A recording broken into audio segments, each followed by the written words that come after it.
se você já atendeu um paciente com esse tipo de lesão aqui e simplesmente orientou alguma coisa com relação à hipersensibilidade ou chegou a fazer canal de um paciente por causa disso, porque em algumas situações esse tipo de lesão cervical não cariosa, ele gera uma pulpite irreversível, né? Se isso já aconteceu e você só fez o canal, não deu orientação nenhuma, não explicou nada para o paciente, ficou faltando aí alguma coisa que na verdade poderia ter sido a maior ajuda que esse paciente podia ter recebido de você, que é exatamente como interromper, né, ou como paralisar, ou como minimizar, ou evitar a ocorrência desse tipo de lesão, né, ou a piora desse quadro aqui com o passar dos anos para esse paciente, que pode ter consequências bastante deletérias, tá? Esse tipo de lesão cervical não cariosa, que em algum momento lá atrás, em tudo, tem retração de gengiva, então abaixou a gengiva, isso daí é por escovação e ponto, acabou. A gente sabe que hoje, né, a composição, a origem dessa lesão cervical não cariosa, ela pode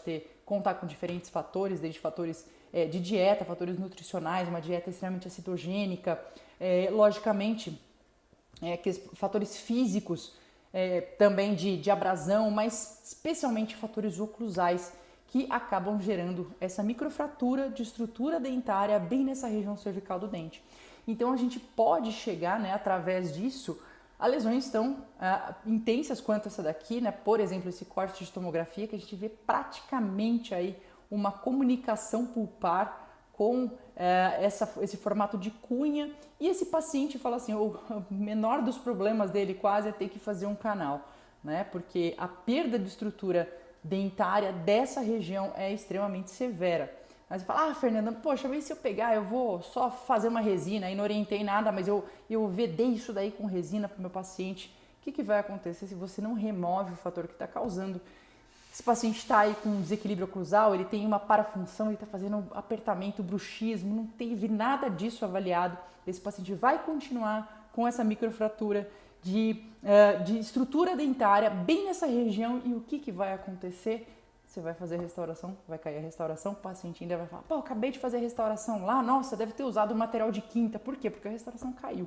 E na verdade não era nada disso, mas falta essa informação, falta essa orientação para o paciente, para ele poder ter parte ativa daí sim, né, e saber como minimizar, de preferência assim. É claro que a gente quer excluir esse problema da vida dele, mas no mínimo, minimizar, para que futuramente ele não tenha consequências piores em função desse tipo de lesão cervical não cariosa. Tem alguns pacientes que perguntam, nossa, então não tenho cárie, não tenho nada nesse dente, e isso daí, essa retração aí pode me dar canal um dia? Pode dar canal, pode levar a perda desse dente, pode acontecer consequências bastante intensas, bastante severas, ainda que você não tenha uma única lesão de cárie nesse dente. Tá certo? Então, como dentista, como endodontista, a gente recebe um paciente, identifica esse tipo de lesão, ainda que não seja nem naquele dente que a gente está fazendo, tá, pessoal? Isso aqui é tão corriqueiro, né? A gente pegar e fazer uma análise geral do paciente, mesmo que esse paciente venha encaminhado, e, se for o caso, de fazer orientação, e se não é você que vai instituir o tratamento, não é você que vai dar atenção para o paciente com relação a essa parte, às vezes, de uma parafunção, de um bruxismo, de um apertamento, ou restabelecer esse equilíbrio oclusal do paciente, para que você possa também encaminhar esse paciente para um colega que trabalha nessa parte, que esse paciente esteja amparado para ter os melhores resultados, não simplesmente só mais um canal tratado, tá ok? Grande abraço, a gente se vê na próxima.